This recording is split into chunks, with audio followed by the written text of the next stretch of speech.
बाबा की जय।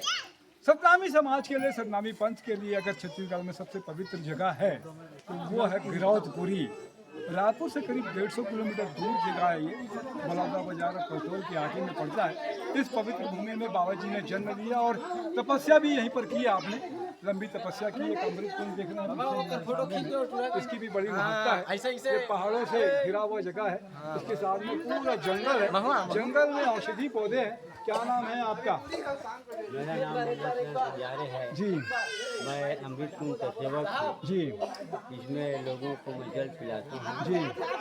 और जो सेवा है मुफ्त सेवा है ये। और आगे बताइए क्या कुछ खासियत है अमृत कुंड की? इसका ये खासियत है कि इसमें बाबा जी ने मरे हुए 4 जीव को जीवित किए हैं। पहला नंबर में सांप काट दिया था बुधाऊ नाम के बालक को जीवित किए हैं। दूसरा नंबर में यहाँ कमंडल में अमृत जल लेकर के बाबा जी जब बस्ती जा रहा था तो रोड में एक बच्चा सॉरी सर एक हिरण का बच्चा मरा हुआ पड़ा था, उसे जीवित किए हैं। नंबर 3 में जो यहाँ का मरार घोटिया था गोपाल नाम का, उनका एक बच्चा जिलाए हैं। चौथा नंबर में अपने पत्नी सफरा माता को यही जल से जीवित किए हैं। तो इसी नाम से इनको अमृत जल, पवित्र अमृत जल, गंगा जल ये सब बोलते हैं। जी आप बता रहे थे कि 5 साल भी रखेंगे तो ये खराब नहीं होगा। इस अमृत जल को आप 5 साल रखो, 10 साल रखो, कोई खराब नहीं होगा, ना बूंदी आएगा ना फफूंद पड़ेगा।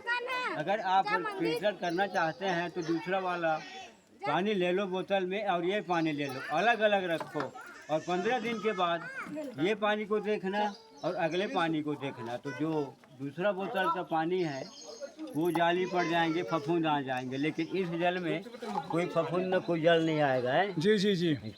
इस जल में मैं आपको ये बता रहा था कि ये जो कह रहे हैं पहाड़ियाँ हैं, यहाँ पर पेड़ है और ये जितने भी पेड़ औषधि यहाँ है तो ये जो है सारे के सारे ये औषधि पेड़ हैं ये सब। तो इनका जो रस होता है उसके पास से आता है, औषधि रस से आता है ये जल आता है जो। तो इसमें अगर साइंटिफिकली कहें तो निश्चित रूप से उसके गुण आ जाते हैं जिसकी वजह से ये अमृत बन जाता है। वैसे भी बाबा जी का प्रताप था, बाबा जी का तप था, तप की वजह से भी कुछ जगह होती है तो विशेष प्रभाव होता है उसका। तो ये अमृत कुंड में अगर आप आए हैं तो निश्चित रूप से जल का उपयोग कीजिए, घर में भी ले जाइए। और ये सभी के लिए है, सभी समाज के लिए है। वैसे सतनाम समाज का तो अपना पवित्र स्थान है, लेकिन जब कभी भी आए तो बहुत डेवलप हो चुका है, यहाँ पर बहुत विकास हो चुका है। तो आप यहाँ पर अपने पर्यटन के नाम से भी और धार्मिक आस्था के नाम से भी आ सकते हैं। मैं तपेश जैन, मेरे साथ में रायपुर से अनिल अग्रवाल जी भी आया आर्किटेक्ट, और रामसन टंडन जी भी हैं, तो उनका भी धन्यवाद। बोले भगवान गुरु घासीदास बाबा की जय।